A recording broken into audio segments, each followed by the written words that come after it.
Gus Peterson told Carl Holmgren he would kill his entire family.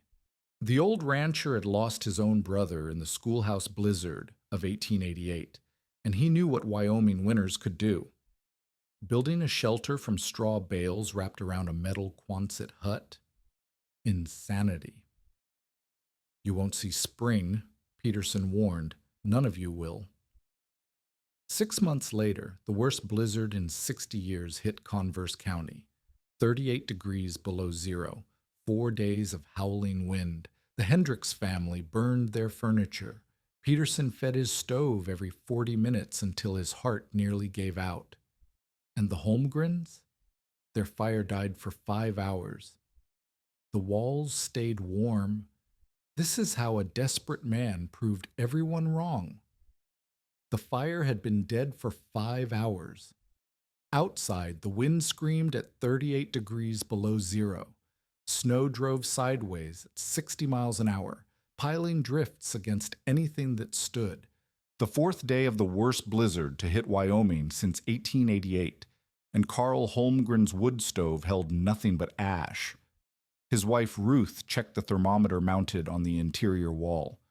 51 degrees. She touched the wall itself, the strange plastered surface that everyone in Converse County had called insane. It was warm. After 5 hours without fire, in cold that killed cattle standing in fields, the wall was warm. In her arms, 4-month-old Thomas breathed evenly. His fever had broken an hour ago. His 2 siblings slept under wool blankets in the corner, unaware that their father had collapsed from exhaustion at midnight and let the fire die. Ruth added kindling to the stove and struck a match. Within 20 minutes, the interior temperature climbed back to 58 degrees. 1 mile east, the Hendricks family burned their kitchen chairs to stay alive. 2 miles north, old Gus Peterson fed his stove every 40 minutes and prayed his wood would last. The Holmgren shelter, a metal Quonset hut wrapped in 3 feet of straw bales and covered with cement plaster, sat in its strange cocoon while the world outside tried to kill everything in it. Carl Holmgren had built it for $147. Every expert in the county had told him it would be his family's coffin, but 6 months earlier, Carl Holmgren had nothing but a rusting military surplus hut, $400 to his name, a pregnant wife, and 2 children who needed a home before winter arrived. This is the story of how a desperate man turned hay into a fortress. Carl first saw the Quonset hut in August of 1949, sitting in a dirt lot outside Cheyenne among 300 other pieces of military surplus.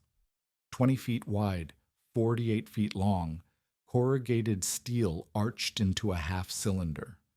The government wanted $230 for it. He'd served as a Navy Seabee in the Pacific, building airstrips on islands whose names he'd already forgotten. He knew how to pour concrete, frame walls, run wire. What he didn't know was how to afford a house in post-war Wyoming on a mechanic's wages. $42 a week. That's what he earned at Morrison's Garage in Douglas. Good wages for the time, not enough. After the war, everyone came home at once. Housing prices doubled. Lumber costs tripled. A modest frame house that would have cost $3,000 in 1941 now cost $8,000. A man would need to save for 15 years to afford the down payment, and by then his children would be grown. Carl and Ruth lived above the pharmacy in Douglas. 1 room, 200 square feet, a hot plate for cooking, a shared bathroom down the hall. Their daughter Anna was 7. Their son Peter was 5. Ruth was 8 months pregnant with their third. 4 people in 1 room, 5 in 6 weeks. The Quonset hut was 960 square feet, nearly 5 times their current space. For $230, Carl could own it outright. He could haul it to a plot of cheap grazing land outside town, erect it in a weekend, and have room for his family to breathe. He didn't think about winter. He thought about floor space. He borrowed his boss's truck, drove to Cheyenne, and bought the hut. The problems became clear within days. Carl erected the Quonset on 2 acres of marginal pasture he'd purchased for $50, land no rancher wanted because the soil was too poor for grazing and too far from water for farming. He bolted the steel arch to a concrete slab he poured himself, working evenings and weekends while Ruth minded the children in their rented room. In August, the Quonset was an oven. Steel conducted heat with brutal efficiency. By noon, interior temperatures reached 110 degrees. The children couldn't enter without risking heat stroke. Carl told himself it would be fine in winter. In winter, they'd want the heat. In September, he learned how wrong he was. On the first cool night, temperature 42 degrees outside, Carl slept in the Quonset to test it. He woke at 3 in the morning, shivering. The interior was 39 degrees, colder than outside. The steel arch radiated heat into the night sky faster than the ground could warm it. Moisture from Carl's breath condensed on the cold metal and dripped back down on him like rain. By morning, his blanket was damp and the floor was slick with water, a shelter that froze you and rained on you simultaneously. That's what he'd bought for $230. Carl walked the property perimeter, calculating. Conventional insulation, lumber for interior framing, fiberglass batting, wallboard to finish would cost $3,000 minimum. He had $400. Heating an uninsulated metal hut through a Wyoming winter would require 12 cords of wood or 800 gallons of fuel oil. 12 cords cost $180 he didn't have, plus hundreds of hours cutting and hauling he couldn't spare while working 9-hour shifts at the garage. The math didn't work. It couldn't work. 8 weeks until the first hard freeze. 6 weeks until Ruth's due date. A baby couldn't survive in a shelter that dripped ice water and dropped below freezing every night. Carl told no one about the problem. Not Ruth, not his boss, not the other men at the garage. He lay awake at night running numbers that never added up. Old Gus Peterson delivered the verdict Carl already knew. Peterson ranched the adjacent property. 300 acres of decent grazing land that made Carl's 2 acres look like a mistake.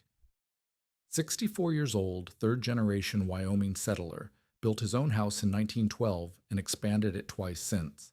When Gus Peterson talked about surviving winter, people listened. He found Carl in early September, measuring the Quonset's exterior with a cloth tape and scratching figures in a notebook. Gus studied the structure from horseback.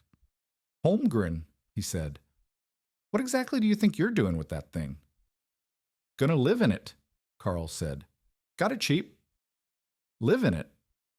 Gus repeated the words slowly, like he was tasting something rotten. "A Quonset hut."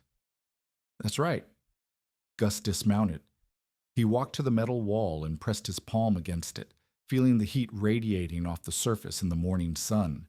He shook his head. "You know what this is? This is a storage shed. The Navy built these for tropical islands where the worst weather is rain. For Wyoming? For winter?" He laughed, but it wasn't friendly. "You'll need 6 inches of insulation minimum. That's framing, batting, interior walls. $3,000 you clearly don't have." "I'll find another way."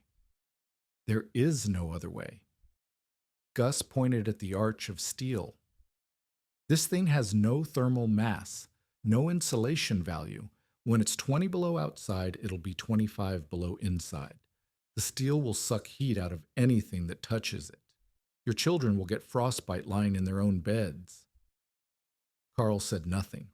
And even if you could insulate it proper, you'd need 8 cords of wood minimum to heat a space this size. 8 cords. Do you know how much work that is?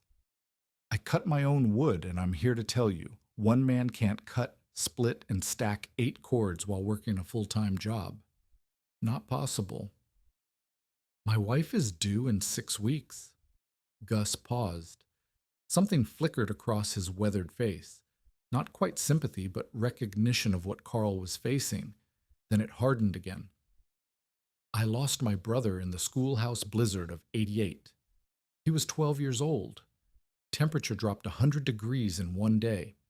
Children froze walking between the school and their homes. I found him myself 60 yards from our door. Couldn't see his own house through the snow. He mounted his horse. My advice? Sell this metal scrap for whatever you can get. Take your wife back to Chicago before the baby comes. Find work somewhere a man can afford to live, because if you try to winter in this thing, you won't see spring. None of you will. He rode away without looking back. Carl drove to Glendo on a parts run 3 weeks later, 40 miles south on roads that would be impassable by December. He was picking up a carburetor for a customer's truck, killing time while the counterman searched the back room. That's when he noticed the building across the street, a grocery store, but wrong somehow. The walls were too thick. The windows were set deep like eyes recessed in a fat face. And the surface looked like Carl crossed the street and pressed his hand against the wall. Straw. Beneath the plaster, he could feel the texture of compressed straw. Wondering what you're looking at? A man stood in the doorway. 50, maybe. Weathered hands, easy smile.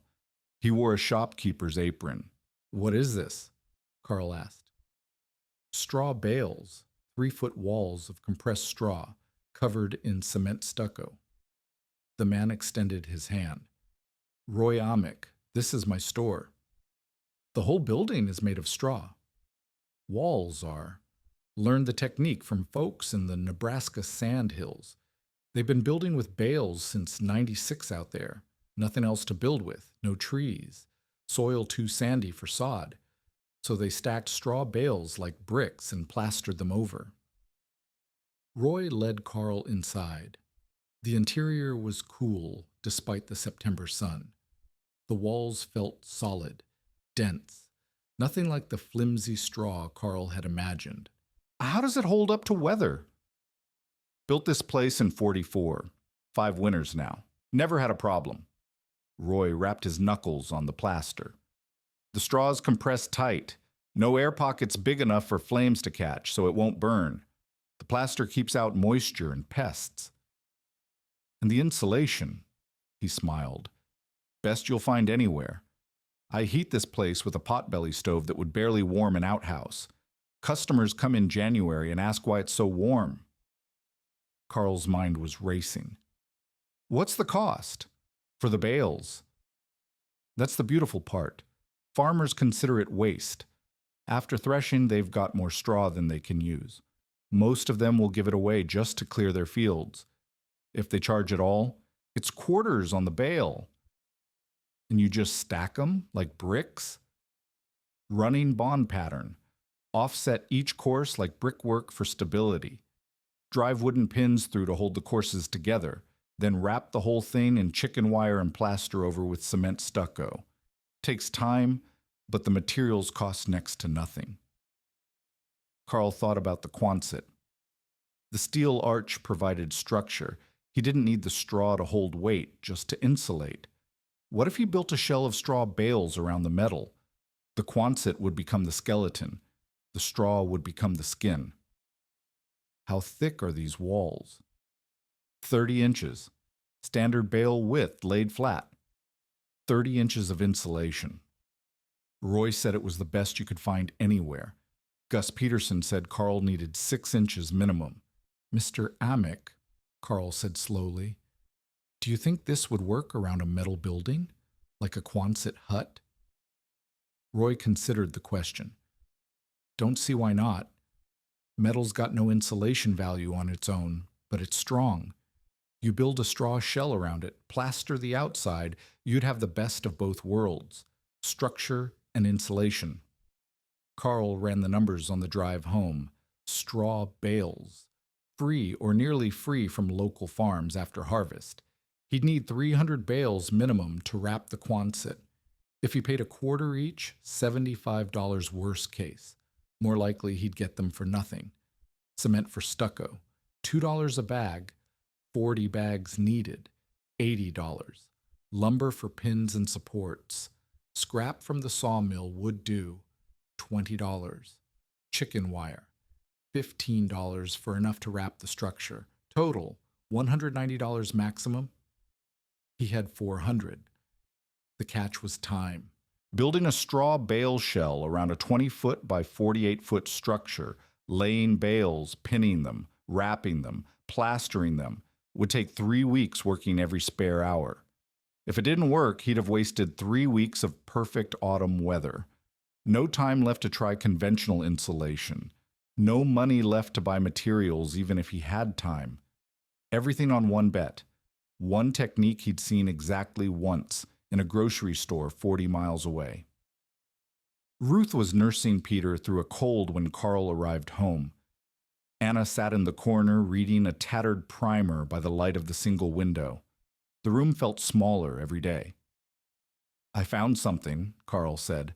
"A way to make the shelter work." Ruth looked up. She didn't ask what it was. She'd learned not to push. Carl would explain when he was ready. "It's unconventional," he continued. "People will think I'm crazy." "People already think you're crazy. You bought a metal barn and called it a house." "This is different. I'm going to cover the Quonset in straw bales, insulate it with hay." Ruth was quiet for a long moment. In the silence, Peter coughed. "Does it work?" "A man in Glendo has a grocery store built entirely of straw bales. He heats it with a potbelly stove in January." "And if it doesn't work?" Carl sat on the edge of their narrow bed. The springs complained. "Then we have nothing. No time left. No money left. We'll have to go back to Chicago, like Peterson said."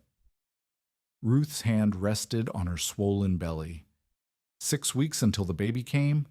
6 weeks until she'd be recovering from childbirth in this cramped room with 2 children underfoot and nowhere else to go. "I didn't come to Wyoming to watch my children freeze," she said, "and I'm not going back to Chicago to live in my mother's basement and hear her tell me every day that she told me so." She stood slowly, bracing against the wall. "If you believe it works, build it." Tom Beckett caught Carl at the garage the next morning. Tom was 38, a co-worker, and the closest thing Carl had to a friend in Douglas. They'd both served, Tom in the Army, European theater, while Carl was in the Pacific. They didn't talk about the war, but they understood each other in the way that men who'd seen combat sometimes did. "Heard an interesting rumor," Tom said, sliding under a Ford to check the transmission. "Someone said you're planning to cover your Quonset in hay."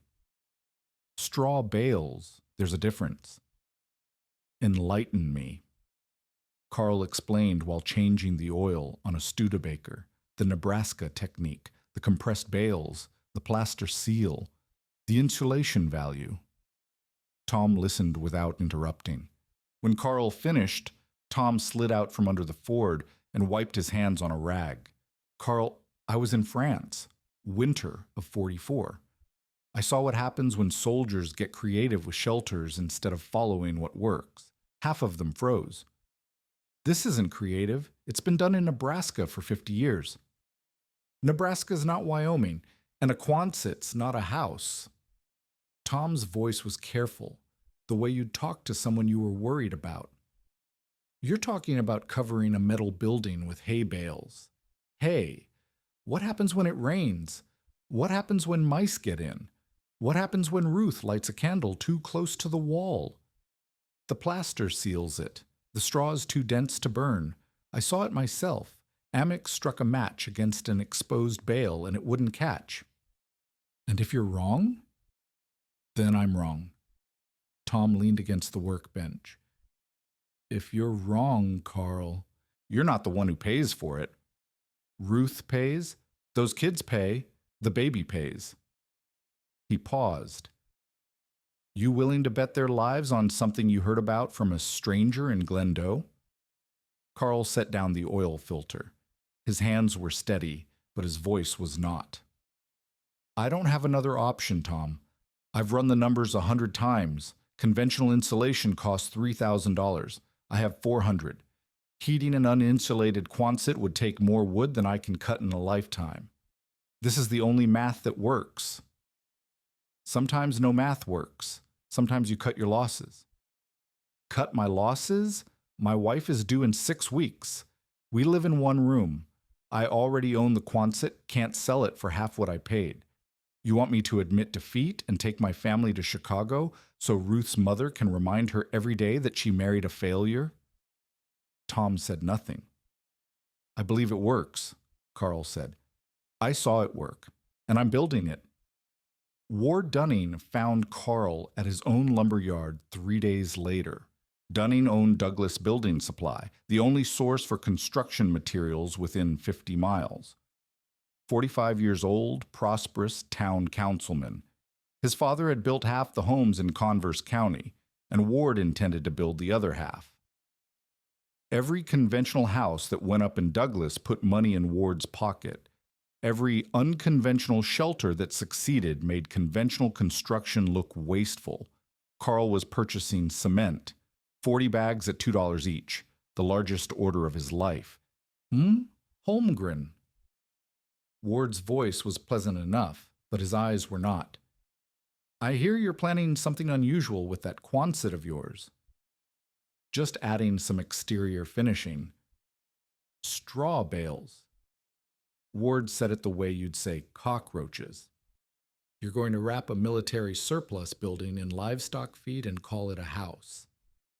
I'm going to insulate it with straw bales, plaster them with cement, and create a shelter my family can survive in. You know what we call that around here? Ward stepped closer. Other customers were watching now. A fire hazard, a health hazard, an eyesore that drags down property values for everyone within a mile. Carl picked up 2 bags of cement, one in each hand. 80 pounds. His shoulders ached, but he didn't let it show. I'm not building within a mile of anyone who matters. I'm building on scrubland that nobody wanted. The building inspector is a friend of mine. Ward's voice dropped, intimate now. Harold Finch, good man, thorough. I'd hate to see your little project run into code problems before you even finish. Is that a threat? It's advice. Free advice from someone who knows how things work around here. Ward smiled. This isn't Nebraska, Holmgren. This is Wyoming. We do things proper. We build with materials that don't attract vermin and don't catch fire and don't make the whole county look like a collection of sharecropper shacks. You want to live here, you follow the standards. And if I don't? Then you'll find out how many ways there are to make life difficult for someone who doesn't belong. Carl walked past him to the register. He paid for the cement in cash, $80, leaving him $320. The clerk avoided his eyes. Outside, loading the bags into his borrowed truck, Carl's hand shook. Not from fear, from something closer to rage. Ward Dunning didn't care if Carl's family froze. Ward Dunning cared about control, about everyone doing things his way, buying his materials, following his rules. Carl drove back to the Quonset site and started building. The first week was gathering. After his 9-hour shift at the garage, Carl drove to farms within 20 miles, asking for leftover straw bales from the summer's threshing. Most farmers looked at him strangely. You want the straw? As much as you'll spare. What for? Insulation. Some laughed. Some shook their heads. But almost all of them said yes. Straw was a waste product, a nuisance they had to dispose of anyway. They were glad to have someone haul it away. A few charged $0.25 per bale. Most charged nothing. By the end of the first week, Carl had collected 180 bales, stacked in rows beside the Quonset. Each bale weighed between 50 and 80 pounds. His hands blistered from the twine. His back ached from lifting. He slept 4 hours a night and woke feeling like he hadn't slept at all. 140 bales to go. 7 weeks until the due date. 7 weeks until he absolutely had to have a warm shelter for a newborn baby. Ruth visited the site on Sunday. Her one day off from minding the children in their cramped room, she walked the perimeter of the Quonset, studying the stacked bales, running her hand over the rough straw. "It doesn't look like much," she said. "It won't, not until it's plastered." "What do the neighbors say?" "They think I'm crazy." Ruth nodded. "So did my mother, when I married a Norwegian mechanic and moved to Wyoming." She touched her belly. "She's probably still saying it." The second week was foundation preparation. Carl built a wooden curb around the Quonset's perimeter, 12 inches high, to keep the bales off the ground and away from moisture. Straw's enemy was water. Wet straw rotted, molded, became useless. The curb would create a barrier. Ruth helped when she could, holding boards while Carl nailed, despite being 8 months pregnant. 7-year-old Anna watched the baby, not a baby yet, but soon, while her mother worked. 5-year-old Peter carried wooden pins one at a time from the pile to his father, each trip a small contribution. The building inspector arrived on a Thursday. Harold Finch was 52, mild-mannered, thorough in exactly the way Ward Dunning had described. He walked the site with a clipboard, making notes. "Mr. Holmgren, I've received complaints about unauthorized construction. The Quonset was purchased legally. I have the permits." "The Quonset, yes. But this," he gestured at the bales, the wooden curb, the piles of cement bags.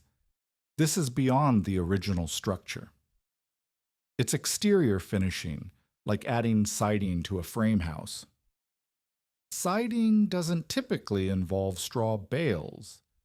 Carl waited. He could feel the confrontation coming, the citation, the order to stop, Ward Dunning's victory before the battle was even finished. But Finch just frowned at his clipboard. "Mr. Holmgren, I've been an inspector for 23 years. I've seen every kind of shortcut and every kind of fraud. But I've never seen anyone try to build with straw bales." He looked up. "There's no code that prohibits it, because nobody in Wyoming has ever tried." "Does that mean I can continue?" "It means I'll be back when you're finished. If the completed structure doesn't meet safety standards, fire resistance, structural integrity, weatherproofing, you'll have to remove it." He tucked the clipboard under his arm. "I'm not shutting you down today, but I'm not approving anything either. You're in uncertain territory, Mr. Holmgren." Finch drove away. Carl went back to work.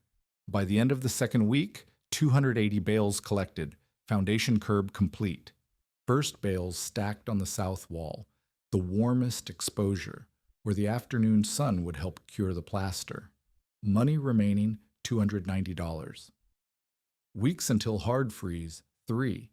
The rhythm became everything. Garage work until 5. Stacking bales until dark. Mixing plaster by lantern light for the morning. 2 hours before dawn, plastering the previous day's work before the day's heat ruined the cure. The technique was simple but demanding.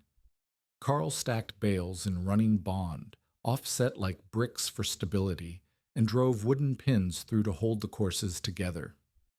The pins were sharpened stakes, 18 inches long, hammered through from above. Each one took 3 minutes of work with arms that grew heavier every day. After 2 courses, he wrapped chicken wire over the exterior and stapled it tight. The wire would give the plaster something to grip. Then cement stucco, mixed with sand and water to a consistency like thick oatmeal, applied 1 inch thick and worked into the straw with a trowel. The straw bale shell took shape slowly, a cocoon growing around the metal skeleton.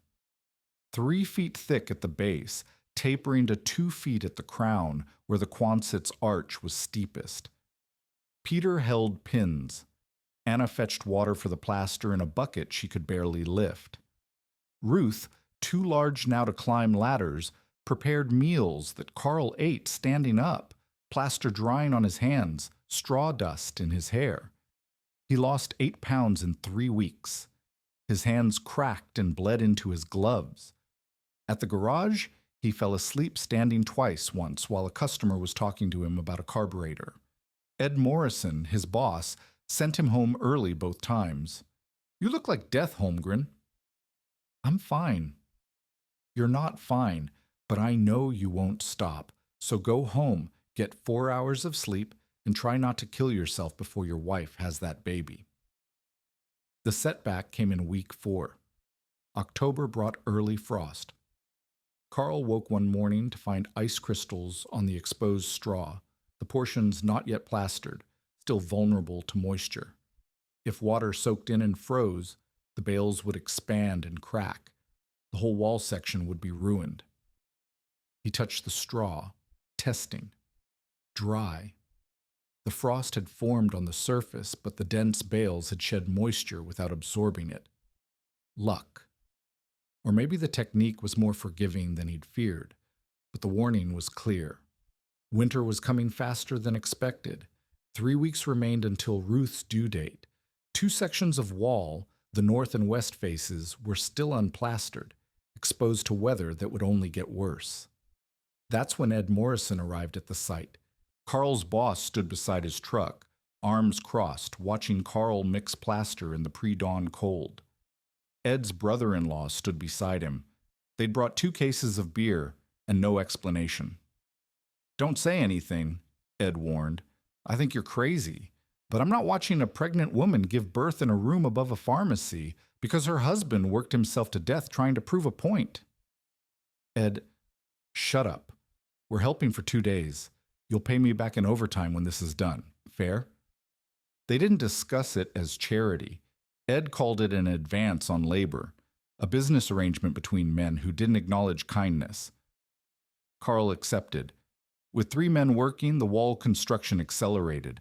The north face went up in a day and a half. The west face followed. The plastering fell behind. There was only so much wet cement that could cure it once, but the bales were in place. The shell was complete. On the final day of October, Carl drove the last wooden pin into the last course of bales at the crown of the arch. The straw bale cocoon wrapped the Quonset entirely now. 3 feet thick at the base, 2 feet at the top, plastered smooth on the south and east, still curing on the north and west. Total cost, $147. Days until Ruth's due date, 10.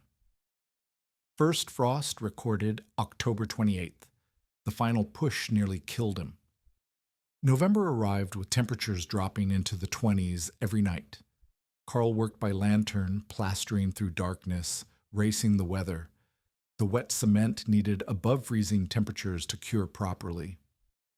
Each night was a gamble. Ruth's contraction started on November 3rd. False labor, the doctor confirmed it by telephone, but a warning, the baby would come soon. Carl didn't sleep on November 5th. He plastered through the night, fingers numb, arms shaking, applying stucco by feel as much as sight. By dawn, on November 6th, the last section was covered. Rough, imperfect, but sealed. The shell was complete. That night, temperature dropped to 12 degrees. Carl lit the small wood stove he'd installed, a $15 used model from a farm sale, barely big enough to heat a tool shed, and waited. At midnight, outside temperature hit 8 degrees. Inside the straw-wrapped Quonset, 61 degrees. Carl checked the thermometer twice, touched the interior wall. Warm. The straw had absorbed heat all day from the weak autumn sun and the small stove.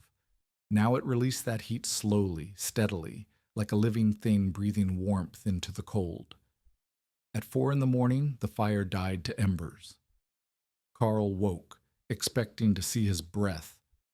The thermometer read 54 degrees, barely dropped in 4 hours. The shell was working. Ruth arrived at dawn to see the finished structure. She stepped inside, felt the warmth, touched the wall. "Carl," she whispered, "it works." 3 days later, on November 9th, 1949, Thomas Holmgren was born in a warm shelter that his father built from military surplus and agricultural waste. The baby thrived. The walls held heat. November passed, then December. The Holmgrens burned 2 cords of wood while their neighbors burned 8. Gus Peterson saw Carl in town before Christmas and shook his head. "We haven't had a real winter yet," he said. "Wait until January. Wait until we get a norther like '88. Ward Dunning told the church congregation that the Holmgren place was a pile of hay waiting to burn. Tom Beckett visited on Christmas Eve, felt the warm walls, noted the small woodpile. "I'll be damned," he muttered. Then, "You've been lucky with the weather. We both know it can get worse." They were all right about one thing. The worst was still coming. The morning of January 2nd, 1950, started warm. 35 degrees, light rain. Farmers called it a January thaw, a brief respite before the deep cold returned. By noon, the temperature had dropped to 28 degrees. Rain turned to sleet. By 6 in the evening, temperature hit 8 degrees. Heavy snow. Wind building from the north. The radio crackled with warnings. An Arctic front of unusual intensity was colliding with moisture from the Gulf. Conditions would deteriorate rapidly. All residents were advised to stay indoors, conserve fuel, and prepare for the worst storm in living memory. Carl checked his wood supply. 1.5 cords. Normally enough for a month, but if this storm lasted, he'd spent months believing the straw bale shell would reduce his fuel consumption. He'd stocked less wood than his neighbors because he trusted the insulation to do its job. Now he'd find out if that trust was justified or if it would kill his family. At midnight, the wind began to scream. The temperature dropped to 15 below zero, and somewhere across the valley, the Hendricks family was already burning through their fuel faster than they'd ever imagined possible. The blizzard hit Converse County like a fist.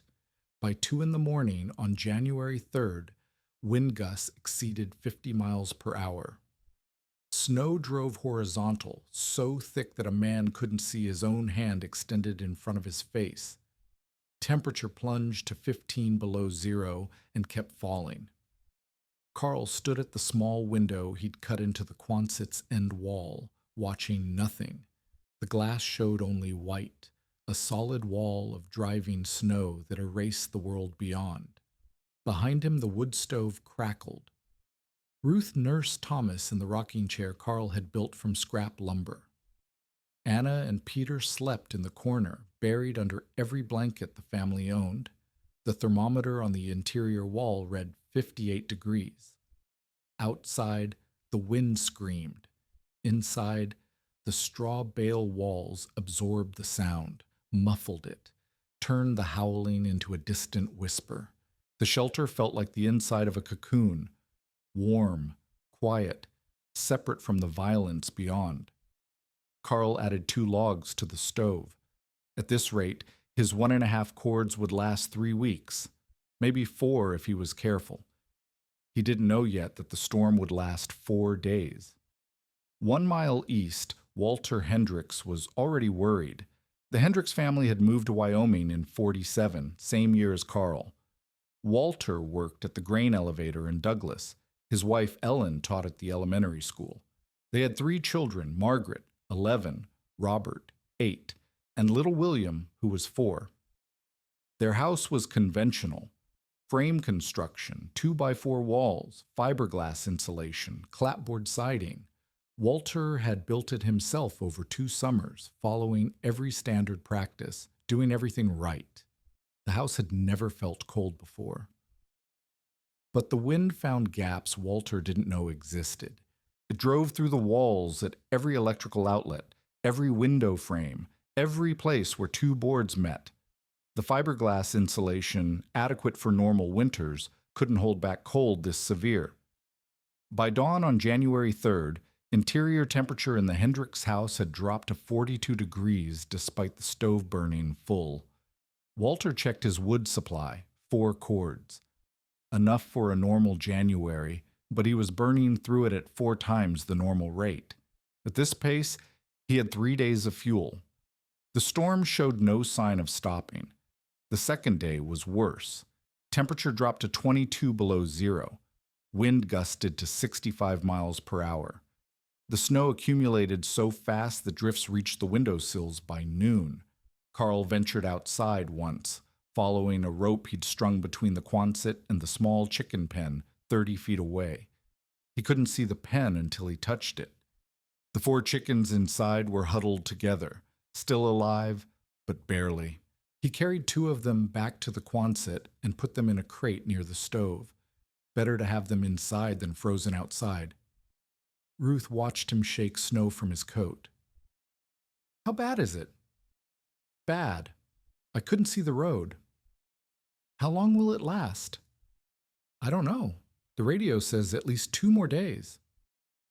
Thomas began to fuss in his cradle, a wooden box lined with blankets, set close to the stove for warmth. Ruth lifted him, felt his forehead, and her face changed. "Carl, he's hot." Carl crossed the room in 3 steps. He pressed his hand to his son's forehead. The baby's skin burned. At 4 months old, any fever was dangerous. In a blizzard, with the doctor unreachable and the road buried under 6 feet of snow, a fever could become a death sentence. "What do we do?" Ruth's voice was steady, but her eyes were not.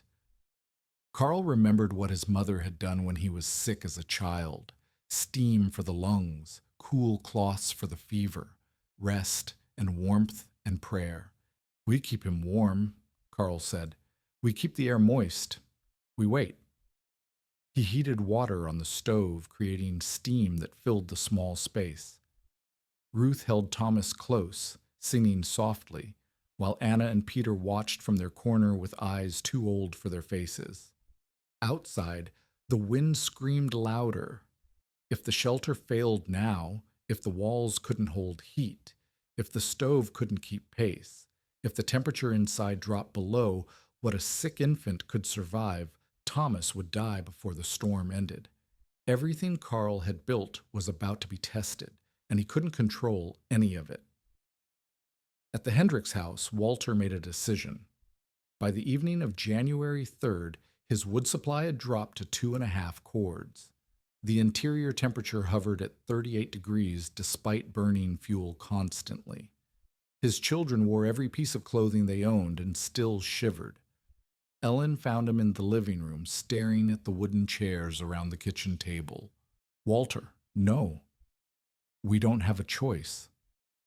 Those chairs belong to my grandmother. Your grandmother would rather you live." He broke apart the first chair with his hands, feeding the pieces to the stove one by one. The dry oak burned hot and fast. The temperature climbed to 45 degrees. An hour later, it had dropped back to 40. The chairs were gone by midnight. The small table followed. Then the children's toy chest, the one Walter had built for Margaret's 5th birthday, painted with flowers Ellen had copied from a magazine. By dawn on January 4th, the Hendricks family had burned everything wooden that wasn't a bed frame or a load-bearing wall.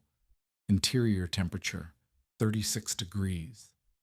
Outside, 28 below zero. The 3rd day brought the worst of the cold. Temperature dropped to 35 below zero. The wind remained constant, 50 to 60 miles per hour after hour, driving snow into drifts that buried fences and reached toward rooftops. At the Peterson Ranch, Gus Peterson fed his stove every 40 minutes. He had adequate wood, 6 cords stacked in his barn, but the labor was exhausting. Every 40 minutes, day and night, he hauled logs from the pile and fed them to the fire. His 64-year-old body ached from the repetition. His wife Margaret watched him with concern she tried to hide. "You need to rest," she said. "I rest. We freeze." "Let me take a shift." "You can't lift the logs." It was true. The oak rounds weighed 40 pounds each. Margaret's arthritis made lifting anything over 10 pounds an agony, so Gus kept working. Every 40 minutes, day and night. His heart pounding harder each time he climbed the steps from the woodpile. The cold finding every gap in his clothing, biting at his face and hands during the 30-second walk between barn and house. He thought about his brother, frozen in the snow in 1888, 12 years old and 60 yards from home. So close. Not close enough. The cold didn't care how close you were. The cold didn't care about anything. At the Holmgren Quonset, Thomas's fever held steady. Not better. Not worse. The baby slept fitfully, waking to cry, settling when Ruth held him against her chest and sang the Norwegian lullabies Carl's mother had taught her. Carl maintained the fire through the second night, the third day, the third night. He slept in 15-minute stretches, waking whenever the crackle of the stove changed pitch, adding wood before the flames could die. The interior temperature held between 55 and 60 degrees. The straw bale walls continued to do what Roy Amick had promised, absorbing heat during the day, releasing it slowly through the night, smoothing out the peaks and valleys that made conventional heating so demanding. But Carl was running out of fuel. By the evening of January 4th, his 1.5 cords had dropped to 1 cord. Still enough for 2 weeks under normal conditions. But nothing about this storm was normal, and he was running out of himself. 3 days of 15-minute sleep cycles, 3 days of constant vigilance, 3 days of watching his infant son burn with fever while the world outside tried to kill everything in it. At midnight on January 4th, Carl sat down in the chair beside the stove to add another log. He closed his eyes, just for a moment. He didn't open them again for 5 hours. Ruth woke at 5 in the morning on January 5th. The first thing she noticed was the silence. The stove, which had crackled constantly for 3 days, made no sound.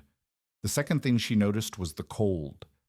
Not bitter cold, not the killing cold of outside, but cooler than it had been, cooler than it should be.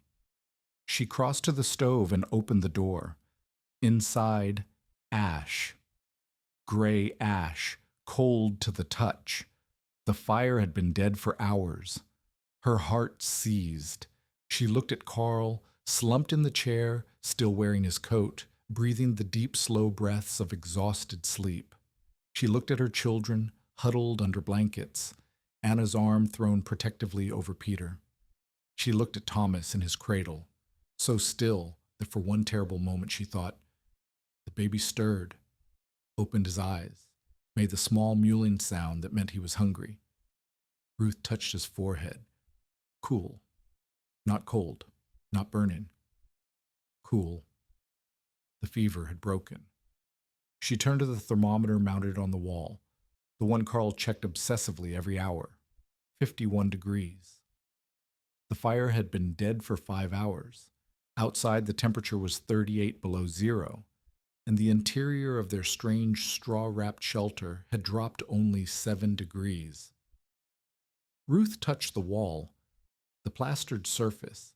That impossible wall of compressed straw that everyone had mocked was warm beneath her hand. After 5 hours without fire, in the worst cold in 60 years, the wall was warm. She understood then what Carl had built. Not just insulation, a reservoir. The straw bale shell had spent 3 days absorbing heat from the stove, storing it in its compressed fibers, and now it was releasing that stored heat slowly, steadily, keeping the interior warm even when the source stopped. A thermos, a time delay heating system, a buffer against the killing cold that could save a family's life when exhaustion finally won. Ruth added kindling to the stove and struck a match. Within 20 minutes, the interior temperature climbed back to 58 degrees. She didn't wake Carl. She let him sleep. He had earned it. The storm broke on January 6th. By noon, the wind dropped below 30 miles per hour. Visibility returned, not clear, but good enough to see shapes, outlines, the basic geography of a world that had been erased for 4 days. Temperature remained brutal, 12 below zero, but the change was unmistakable. The worst had passed. Carl emerged from the Quonset that afternoon, blinking in the pale sunlight. Snow drifts surrounded the structure, 20 feet high in places, burying the chicken pen entirely. The road had vanished under a smooth white plain that stretched to the horizon. He checked his wood supply, 3/4 of a cord remaining. After 4 days of the worst storm in living memory, he had enough fuel for 3 more weeks. From the direction of the road, or where the road used to be, a figure appeared, trudging through waist-deep snow, falling, rising, pushing forward. It took 15 minutes for the figure to cover the 1/4 mile from the main track to Carl's property. Tom Beckett collapsed against the Quonset wall, gasping. "Holmgren." His voice cracked from cold. "You're alive. I came to check." "We heard..." He paused to catch his breath. "We heard the Hendricks burned their furniture. Heard Peterson nearly had a heart attack feeding his stove. Thought maybe..." "We're fine." "Fine." Tom stared at him. "It's been 4 days, 38 below." "We're fine. Thomas had a fever. Fire went out for 5 hours while I slept." Tom went still. "Fire went out. For 5 hours. In this cold. The walls hold heat. Even without the fire, they hold heat." Tom pushed himself upright. He walked around the perimeter of the straw bale shell, touching the plastered surface with his bare hand. He pressed his palm against it and held it there for a long moment. "It's warm," he said. "The wall is warm. It absorbs heat during the day, releases it at night. Takes 9 or 10 hours for the cold to work through." Tom was quiet. When he spoke again, his voice was different, smaller. "I told you the kids would die. I told you not to bet their lives on something you heard from a stranger. You did. I was wrong." He met Carl's eyes. "I've been thinking about it. After the war, I came back here because it was what I knew. Built a house like everyone else built. Paid fuel bills like everyone else paid. Never questioned any of it." He looked at the straw bale walls. "You questioned it. That took more guts than anything I did in France." Carl didn't know what to say, so he said nothing. "Can I see inside?" Carl led him through the door. Tom stood in the warm interior, looking at the sleeping children, the baby in his cradle, Ruth rocking quietly in her chair. He touched the wall again. "I'll be damned," he said softly. The Hendricks family survived, but the cost was visible. When rescue parties reached them on January 7th, interior temperature in their home was 28 degrees. The children were hypothermic but responsive. Ellen had frostbite on 3 fingers. Walter had lost 2 toes, the flesh blackened and dead from hours of standing on frozen floors. Their furniture was gone. Every chair, every table, every wooden item not essential to the structure itself had been fed to the fire. The house that Walter had built with such care over 2 summers looked like it had been ransacked. They would rebuild. They would recover. But they would never forget what it felt like to watch their home disappear into the stove piece by piece while the cold kept coming. Nobody died in Converse County that January. The storm was not the schoolhouse blizzard, but the margin between survival and tragedy was thinner than anyone wanted to admit. Gus Peterson rode to the Holmgren place 10 days after the storm. He came alone, on horseback, moving slowly through snow that still reached the stirrups in places. 64 years old, exhausted from 4 days of feeding his stove every 40 minutes, but alive. His wife was alive. His cattle had mostly survived. Carl was outside, clearing snow from the resurrected chicken pen. 4 birds had made it through, more than he'd expected. "Holmgren." Carl straightened. Mr. Peterson. Gus dismounted slowly, the movement of a man whose body had aged years in the past week. He stood beside his horse, studying the straw bale shell, the plastered walls, the strange cocoon that had kept a family alive when conventional construction nearly failed.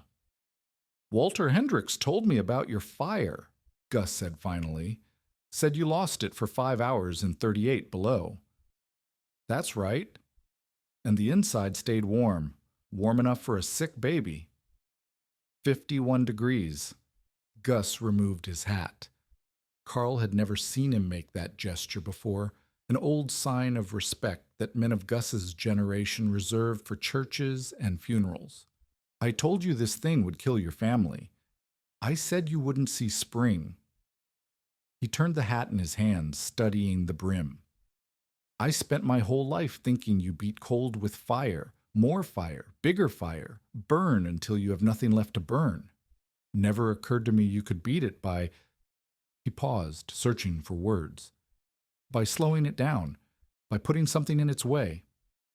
The straw doesn't stop the cold, it just delays it, gives you time." "Time." Gus nodded slowly. "Time was what we didn't have. Every 40 minutes I was feeding that stove. Every 40 minutes for 4 days. I thought my heart would give out." He met Carl's eyes. "If I'd had walls like yours, I could have slept through the night, fed the stove in the morning like a normal person, not killed myself keeping it alive." Carl waited. "I was wrong about you, Holmgren. Wrong about this place." Gus extended his hand. "I'd like to see how it's built. If you'd be willing to show an old man who thought he knew everything." Carl shook his hand. "I'd be happy to." They walked the perimeter together, Carl explaining the technique, the running bond pattern, the wooden pins, the chicken wire, the plaster seal. Gus asked questions, made notes on a scrap of paper, touched the walls with hands that had built 3 houses by conventional methods. "My brother died in 88 because the schoolhouse couldn't keep them warm," Gus said at one point.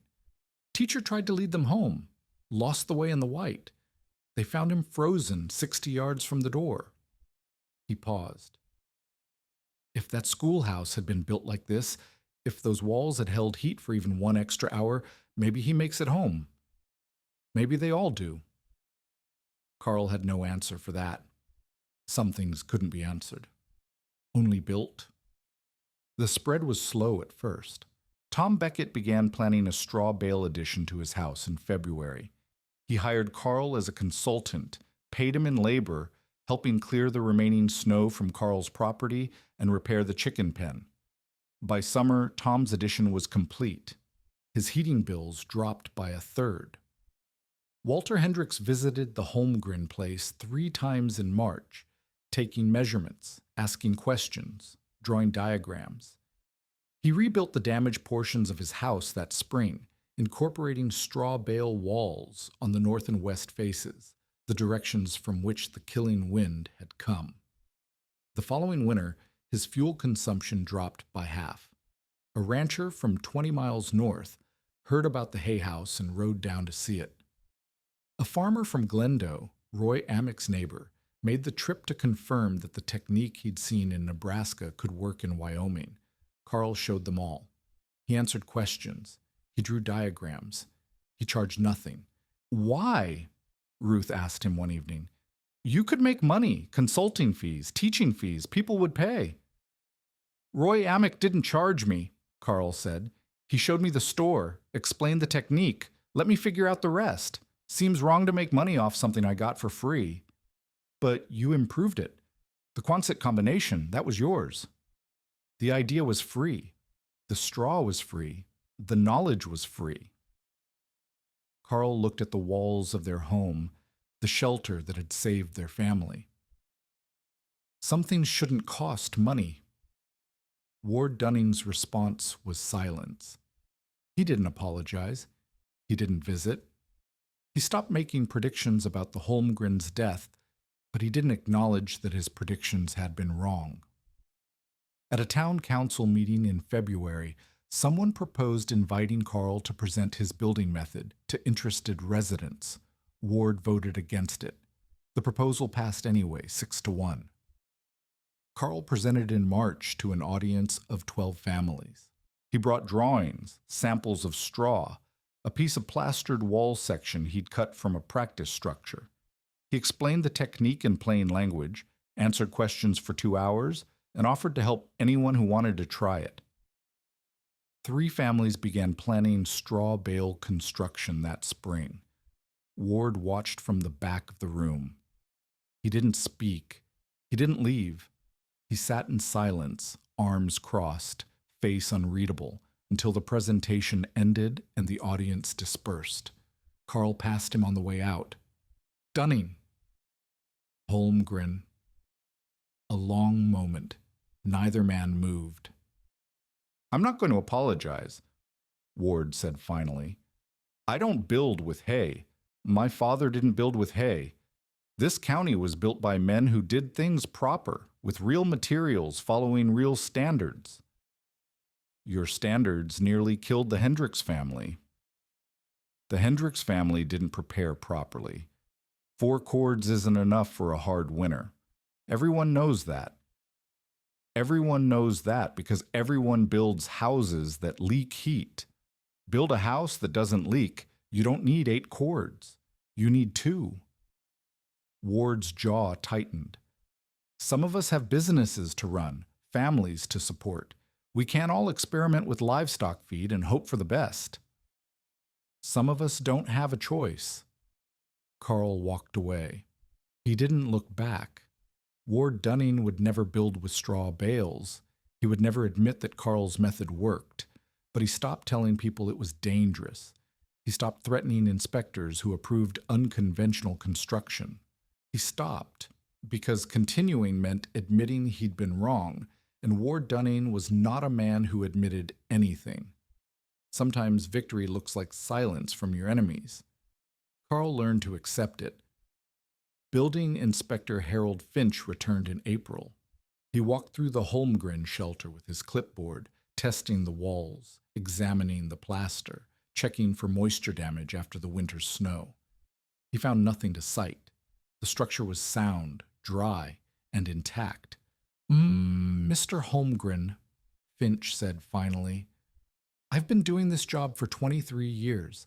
I've seen every kind of shortcut and every kind of fraud. I've condemned buildings that looked solid and approved buildings that shouldn't have passed." He tucked the clipboard under his arm. "I've never seen anything like this." "Is that good or bad?" "It's different. That's all I can say for certain." Finch paused at the door. "I'll be writing a report for the state office. They'll want to know about unconventional construction methods that appear to work. There may be questions. There may be officials coming to look. Let them come." Finch nodded. "You built something that kept your family alive when a lot of conventional construction nearly failed. I don't know what to call it, but I know it works." He left without another word. By 1952, 4 straw bale structures existed in Converse County: Carl's original Quonset, Tom Beckett's addition, the rebuilt Hendricks home, and a small schoolhouse, funded by community donation, built on the site of the old frame building that had leaked heat like a sieve. The schoolhouse was Gus Peterson's idea. "If we'd had walls like these in '88, he told the school board, "those children might have survived. We can't change the past, but we can build something better for the future." The board approved the project. Carl consulted on the design without charge. Tom Beckett and Walter Hendricks provided labor. Even Ruth helped, plastering the interior walls during the final weeks of construction, Thomas riding in a sling on her back. The schoolhouse opened in September of 1952. 23 students attended the first year. The following winter was mild. No blizzards, no record cold, no real test. But the winter after that brought a 3-day norther that dropped temperatures to 25 below. The schoolhouse stayed warm on half the fuel the old building would have required. The children learned their lessons while the wind howled outside, unaware that the walls around them were made of compressed straw. They didn't need to know. They just needed to be warm. Carl Holmgren lived in his straw bale Quonset until 1987.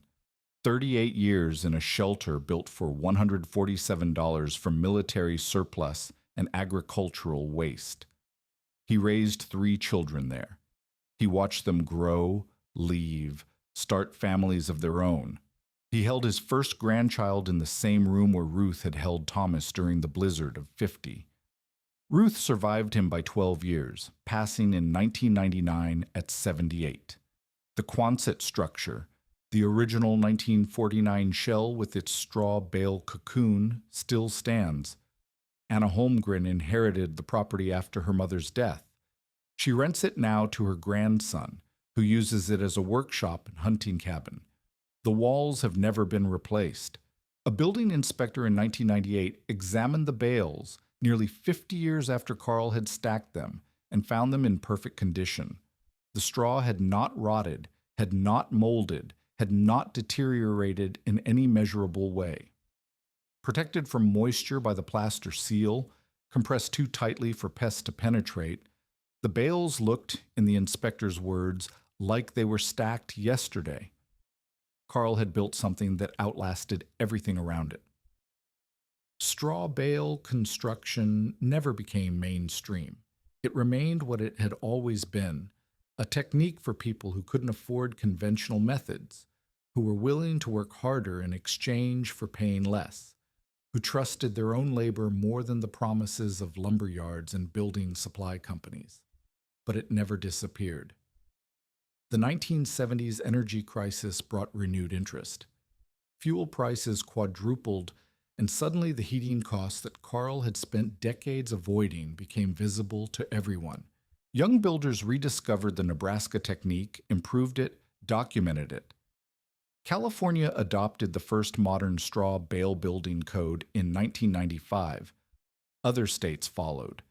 Testing laboratories confirmed what Carl had known from the moment Ruth touched the warm wall with a dead fire. The insulation value was real. The fire resistance was real. The durability was real. By the early 2000s, thousands of straw bale homes existed across North America. In China, a development program built over 600 straw bale houses for poor families, reducing their heating costs by half. In Mongolia, straw bale shelters kept nomadic families warm in conditions that would have killed them in traditional felt tents. The technique that began in the Nebraska sandhills in 1896, that Carl had learned from Roy Amick in a grocery store in Glendow, spread around the world. What Carl discovered, and what Gus Peterson finally understood, was that the hardest problems weren't always solved by more. More fire, more fuel, more expensive materials, more money spent at Ward Dunning's lumberyard. Sometimes the answer was different. A waste product, an agricultural byproduct, something that looked worthless until someone asked what it could become. The Quonset hut was military surplus, designed for Pacific islands, useless in Wyoming winters. The straw bales were threshing waste, destined to rotten fields or be trampled by cattle. Together, they became a shelter that outlasted every conventionally built home of its generation. Not because they were expensive, not because they were complicated, not because experts approved of them, because they worked, because Carl Holmgren was desperate enough to try and stubborn enough to finish, because Ruth held boards while pregnant, and Anna fetched water, and Peter carried pins, and a family built something together out of nothing. The walls held. Today, if you drive the county road outside Douglas, Wyoming, you can still see it.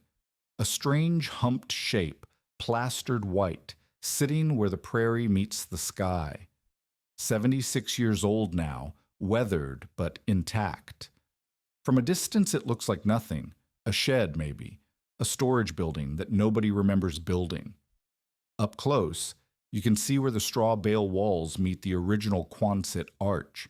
You can touch the plaster that Carl mixed by lantern light, while his pregnant wife held boards and his children carried pins. Inside, if you visit on a cold day, you notice something strange. It's warm.